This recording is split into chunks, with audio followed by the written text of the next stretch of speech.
क्या होगा अगर किसी आदमी का घर ऐसी जगह हो जहां दूर दूर तक कोई आदमी दिखाई ना दे। दरअसल इस आदमी का नाम रघु होता है, जो रेलवे का गेटमैन होता है, जिसका काम आती हुई ट्रेनों को हरी झंडी दिखाना है। रघु यहाँ पिछले 15 साल से रह रहा है और इसे किसी आदमी से बात किए हुए 15 साल हो गए हैं। इस फाटक से केवल 2 ही ट्रेन गुजरती है, जिनकी टाइमिंग रघु को बहुत अच्छे से याद हो गई है। एक दिन उसको कुछ अजीब लगता है। वो जैसे ही वहाँ जाके देखता है तो वहाँ एक लड़की नीचे गिरी मिलती है। वो लड़की जिंदा होती है, इसलिए रघु उसको अपने घर ले आता है। वो उसको छूने की कोशिश करता है, क्योंकि उसने 15 साल के बाद किसी इंसान को देखा था। तभी उस लड़की को होश आ जाता है। वो उसको देखकर डर जाती है। रघु बताता है कि तुम ट्रेन से गिर गई थी, इसलिए मैं तुमको अपने घर ले आया। लड़की अपना नाम चेतना बताती है और बोलती है कि मैं अपने पति के साथ जा रही थी कि तभी पैर फिसलने पर ट्रेन से गिर गई। चेतना यहाँ से जाने के लिए होती है। रघु उसको मना करता है कि तुम इस रेगिस्तान से बाहर नहीं निकल सकती, लेकिन वो उसकी बात नहीं सुनती और वहाँ से चली जाती है। वो बहुत देर तक चलती रहती है, लेकिन वो रेगिस्तान से बाहर नहीं निकल पाती और आगे जाके बेहोश हो जाती है।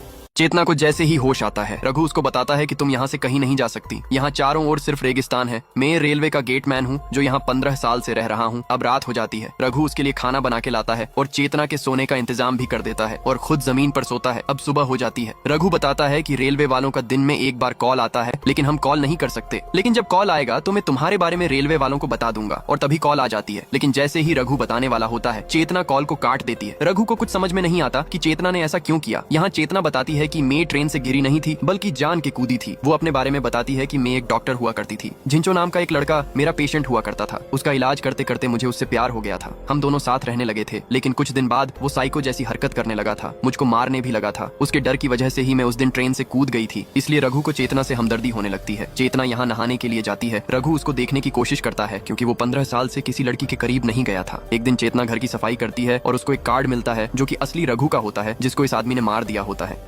चेतना यहाँ नहाने के लिए जाती है। जैसे ही रघु की नजर उस पर पड़ती है, उसको कुछ होने लगता है, क्योंकि 15 साल से रघु ने किसी लड़की को ऐसे नहीं देखा था। वो सिर्फ यहाँ रहकर ट्रेन को हरी झंडी दिखाता है। अब रघु चुपके से उसको देखने की कोशिश करता है और अपने कपड़े पहनने के लिए उसको देता है। अब चेतना नहाकर आ जाती है और उसकी फैमिली के बारे में पूछती है, लेकिन रघु बताता है कि मेरी कोई फैमिली नहीं है। चेतना उसको अपने जख्म दिखाती है जो उसके पति ने उसको दिए होते हैं और रोने लगती है। रघु बोलता है, तुम यहाँ रह सकती हो, तुम्हारा पति यहाँ कभी नहीं आ सकता। और वो उसके कंधे पर अपना सर रख देती है। तभी वहाँ कॉल आता है और रघु ट्रेन को सिग्नल देने के लिए चला जाता है। यह चेतना घर की सफाई करने लगती है और उसको पेपर की कटिंग मिलती है, जिसमें 4 आदमियों के मर्डर की खबर होती है और एक आई कार्ड मिलता है जो असली रघु का होता है। ये देखकर वो बहुत डर जाती है और समझ जाती है कि वो जिसके साथ रह रही है वो रघु नहीं, बल्कि एक खूनी है। इसलिए चेतना रघु के आने से पहले ये सभी चीजें बक्से में रखने लगती है। जब रघु आता है तो वो उसको काम करते हुए देखता है और पूछता है, तुम इतना डर क्यों रही हो? तभी उसकी नजर उस आई कार्ड पर पड़ जाती है और वो सब कुछ समझ जाता है। आगे अब क्या होगा। यहाँ चेतना को एक आई कार्ड मिलता है जो कि असली